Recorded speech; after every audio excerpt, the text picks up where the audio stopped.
La chronique dont tu veux aborder qui a un petit peu rapport. Tu me disais en dehors des ondes, tu voulais me parler là, de l'euthanasie quand on va porter nos animaux. Ouais, ben en fait, j'ai ciblé là des questions que je me fais souvent poser, soit par courriel ou que les gens veulent avoir mon avis là. Je vais terminer, ok, avec ma question qui va être un petit peu plus touchée à répondre là. Mais je me fais souvent demander quelle race de chien qui mord le plus. Puis j'ai fouillé puis tout ça, puis il y a beaucoup de races de chiens qui sont répertoriées comme quoi ils ont déjà mordu. Puis on essaie de faire, mettons, un pourcentage à savoir c'est quelle race, puis tout ça. Puis c'est jamais concluant, ces données-là. Dans le sens, puis même ceux qui font les recherches puis qui compilent les données avouent que écoute, faut pas se fier là-dessus. C'est une question d'éducation? Ben, c'est une question d'éducation. C'est une question aussi de mode, dépendamment quel chien qui est à la mode ces temps-ci. Okay. Si à toutes les deux maisons, on retrouve un berger allemand, ben ça se peut que le berger allemand ressorte un peu plus au niveau des morsures parce que, bon, c'est lui qu'on a le plus, là. Okay. Ça va dépendre, oui, aussi de l'éducation. Il y a aussi des races qui sont pas déclarées. Le chihuahua qui va mordre, il fera pas la une des journaux. Là, ça existe ça, un chihuahua qui mord? On demande à Hélène Girard. Ouais, je suis sur le cas du chien à Hélène Girard. C'est quoi le chihuahua? Hein? Un petit chihuahua qui est vraiment... Salut Hélène. Ça va bien avec ton chien? Écoute, un chihuahua qui mord, voyons, c'est gros de même. Non, mais le chien, c'est spécial. Elle, si tu l'as sur toi, voyons, son nom m'échappe. Le chien, il s'appelle Gus. Bon, Gus. Si j'ai Gus sur moi, il n'y a pas de problème, mais si quelqu'un essaie de flatter Gus pendant que je l'ai dans mes mains, il va mordre automatiquement. Mais il faut qu'il soit sur toi. Si Valérie, je t'arrête tout de suite, il est rendu à un niveau encore plus extrême que ça. Ah ouais. Ah ouais, c'est fou. Et un chihuahua, souvent, on va le laisser sombrer dans ses mauvais comportements parce qu'il est tout petit, parce que c'est pas grave. Petit mais rendu à ce chien-là, qui pèse à peu près 3 livres, s'il en pesait 20, probablement qu'il aurait vraiment blessé quelqu'un dangereusement. Là. Okay. Mais souvent, c'est tel chien, tel maître, tu sais, comme Hélène Girard. Ici, parle pas contre Hélène, toi. Quand je veux pas y faire une publicité pour un de ses clients, elle m'a mort. Non, mais écoute, c'est le premier chien de ma vie que j'ai en entraînement et que je conseille la médication. Oh oui, sérieusement. Donc, au niveau des morsures, là, oui, c'est l'éducation, c'est la façon qu'on va éduquer notre chien, mais c'est aussi la façon qu'on va la race. Tu sais, on va avoir, mettons qu'on arrive. Ça appelle, là, ça arrête pas d'appeler, là. On est dans le trouble. Là. Si on arrive devant un berger allemand, on va pas agir comme si on arrivait devant un petit chien de 2-3 livres. Tu sais, le chien, le berger allemand, s'il y a des signes qu'on aime moins, on va être un peu plus réticent ou notre façon d'agir sera pas pareil. Le chihuahua, on a tendance à s'imposer. Puis tu me fais pas peur, puis on le prend, puis bon, OK. Tout ça va mener souvent à des mauvais comportements. Donc, mais pour arriver à dire quelle race mord le plus, c'est pas mal impossible. OK. Je sais pas si on avait une question là-dessus. Oui, allô, Radio X? Ouais, ben c'est pas ce sujet-là. Ah, OK, on va s'en parler en dehors des ans. Alors, on continue.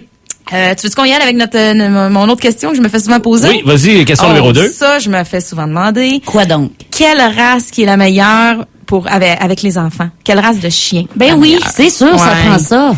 Ben, écoute, encore une fois, c'est une question qui est dure à répondre parce qu'il y a pas puis j'aimerais ça pouvoir vous dire, allez vous acheter telle race de chien. En fait, tous les chiens, il y a pas un chien de façon innée qui va avoir envie de mordre un enfant ou de le manger, OK?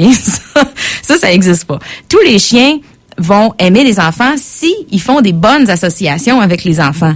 Mais il y a des chiens qui vont faire des mauvaises associations. Mettons qu'à un moment donné, ils se font tirer le poil, ils se font faire mal. Ben là, ça se peut que les enfants ils soient un peu plus réticents envers eux. Là, et ceux qui viennent d'avoir un nouveau bébé qui disent le chien est jaloux. Est-ce que c'est vrai? Est-ce que ça existe? Est-ce qu'un chien peut être jaloux? Ben en fait, tu sais, on s'était déjà posé la question à se demander s'il peut être jaloux. Je pense, la jalousie c'est vraiment quelque chose d'humain. Là, on attribue souvent des sentiments humains aux chiens. En fait, le chien lui, il va détecter que son quotidien est chambardé. Le chien est très routinier. Puis là, sa petite vie est chambardée. Puis des fois, il va mal gérer un peu ses réactions parce qu'il voit bien qu'il y a des choses qui ont changé. Il y a des odeurs différentes. Il y a, tu sais, plein de choses. Puis souvent, il va avoir de la misère à se gérer. Mais vraiment, au niveau d'une race, tu sais, ça veut pas dire que s'il y a pas une race ciblé vraiment pour les enfants, ça veut pas dire de pas se questionner par contre. Okay. Parce que faut quand même savoir c'est quoi votre niveau d'activité, qu'est-ce que vous voulez faire avec les enfants, vos enfants ils ont quel âge, ça va être quoi la structure dans la famille pour intégrer le chien. Est-ce que vous voulez un chiot? Si vous voulez un chiot, tous les chiots, toutes races confondues, vont passer par les mêmes étapes de mordiller, de japper, de découvrir, de tous les chiots. Oui, tous les chiots. Tous les chiots, toutes les races. Ben oui, Okay. tu sais, ils vont faire leurs dents, c'est physique, là, tu sais, ils font veulent s'amuser en même temps. On dit s'amuser. souvent qu'un chiot qui mord ou un chien qui mord, c'est pour s'amuser, là. Ça, c'est tout le temps vrai, ça? Ben, le chiot, oui, tu sais, ben, c'est un moyen de communication qui est en train de développer aussi, là, tu sais, il fait des tests, il essaie de voir, comment il peut agir, il va essayer aussi, il a mal aux dents, il va essayer de chiquer des affaires. Des choses de même. Fait c'est pour ça aussi, il faut savoir. Puis si on a des jeunes enfants, puis qu'on achète un gros chien vers l'âge de 4-5 mois, le gros chien, il va être plus gros, il va faire tomber les enfants, ça va être souvent des accidents. C'est ça aussi les morsures un peu, tu sais, c'est dur. Faut évaluer qu'est-ce qui est arrivé au niveau de la morsure. Est-ce que le chien a mordu un humain ou un enfant ou je veux dire pas un enfant, un autre animal, tu sais là. Fait que moi mes assurances de maison, j'ai un chien qui a déjà attaqué le chat du voisin. Mes assurances, ils font pas la distinction entre le chien a mordu un chat ou un humain. Le chien a mordu, point. OK. Ouais, c'est ça, tu sais. Fait que. Alors que le chat a peut-être couru après.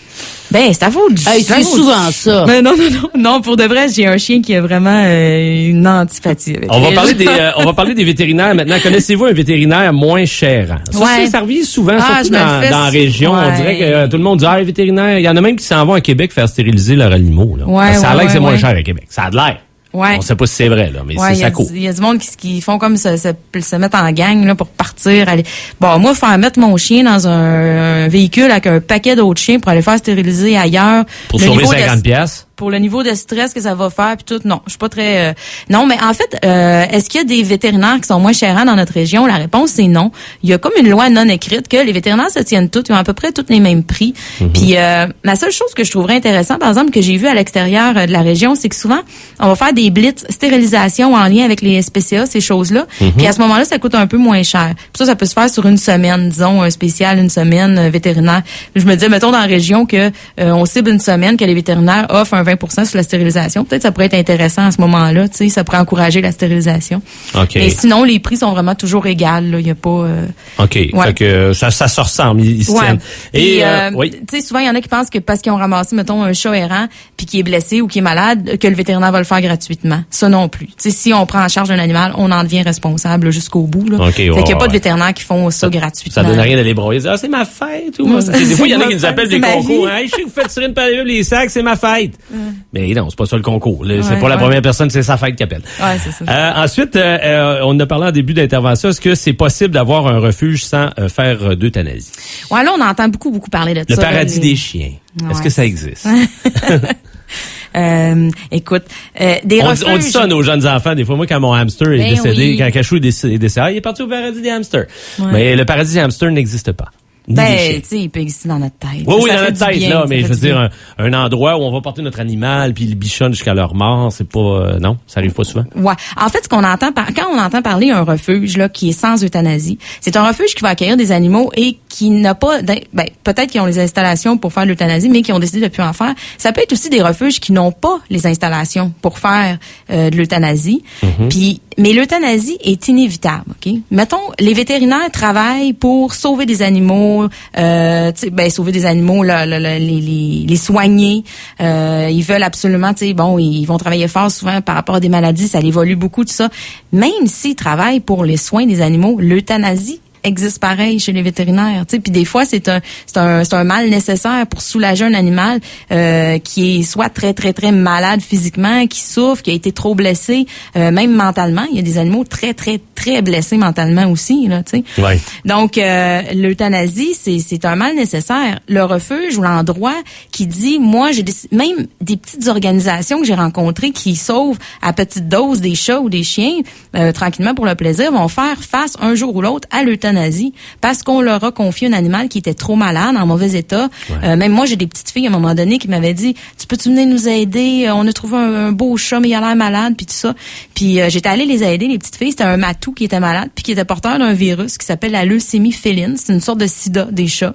Okay. Puis l'animal était trop malade pour le soigner. Puis je leur ai dit, dans un sens, vous avez quand même sauvé une certaine population de chats parce que cet animal-là va pas donner sa maladie aux autres chats vu que vous l'avez capturé puis qu'on l'a confié à un vétérinaire qui a abrégé ses souffrances, tu sais, qui l'a euthanasié. Okay. Donc, un refuge qui fait euthanasie zéro va Ou bien il fait affaire avec un refuge qui en fait quand il arrive devant une impasse, par exemple, il reçoit un chien très, très, très vieux, il y a des problèmes il voit plus clair, il y a mal partout, il boite. Il y en a qui abandonnent leur chien de cette façon-là. Ça leur tente plus de s'en occuper, puis ça coûte trop cher. On a déjà été en chercher un dans le parc des Laurentides, même. Oui, hein? Oui, c'est vrai, c'est vrai. Oui. Donc, mettons qu'un refuge reçoit un animal de même, puis qui est pas capable, ben peut-être qu'il va demander à un vétérinaire de collaborer au niveau de l'euthanasie, ou sinon, on va l'envoyer à un autre refuge. S'il n'y a pas de collaboration avec d'autres, cet animal-là, s'il se fait adopter, veut pas, à un moment donné, c'est ce qui va. C'est ce qui l'attend, oui. Un endroit aussi qui dit euthanasie zéro va s'encombrer très rapidement. Si un endroit décide, nous autres, on euthanasie pas, là, on euthanasie pas de chats pis tout ça.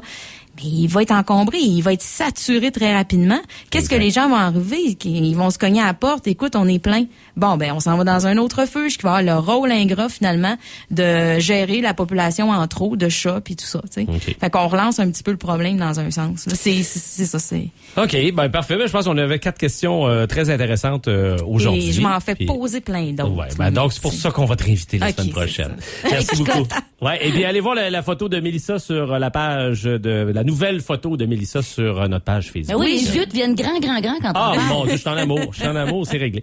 Je vais essayer de partager aussi les chroniques. Il y en a beaucoup qui me demandaient, j'ai pas le temps de les écouter, puis on va se trouver une façon de le faire. Merci beaucoup, Mélissa. Bon. Mélissa Viau, notre chroniqueuse animalière. L'hôpital vétérinaire du Boisé, une équipe de 35 personnes, dont 6 vétérinaires, accessible 7 jours sur 7. Consultation sans rendez-vous à tous les jours, de 13h à 15h. Venez visiter notre boutique vétérinaire qui vous offre des produits exclusifs, de maintien ou de prescription. L'hôpital vétérinaire du Boisé, 270 boulevard du Royaume, Chicoutimi. Le retour de Radio X. Le retour de Courchaine. 95.7 Radio X. La semaine, on parle pas mal. La fin de semaine, on décroche avec des légendes du rock. Légende du rock. Légende du rock. Et un animateur très rock'n'roll. Oh, salut.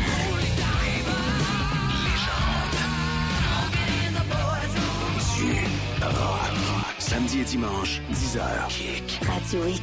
Une présentation de H. Grégoire. T'as besoin de pneus, toute marque, toute dimension. Mécanique métrique. Ça te prend un alignement. Mécanique métrique. T'as besoin d'un entretien sur ta voiture. Mécanique métrique. 543-3996. Puis c'est réglé. Mécanique métrique. Enfin, Lavotobus est installé à Chicoutimi-Nord, boulevard Sainte-Geneviève, face à Martial Gauthier Loisirs. Ouvert 7 jours sur 7, entre 7 et 21 heures. Profitez d'installations propres, sécuritaires, chauffées et éclairées. Lavotobus, maintenant. Boulevard Sainte-Geneviève, Chicoutimi-Nord. Les dieux de l'Olympe sont de retour sur Terre. Le 16 mai prochain, au Montfortin, participez à la grande course des dieux Rokoto Toyota sous la présidence...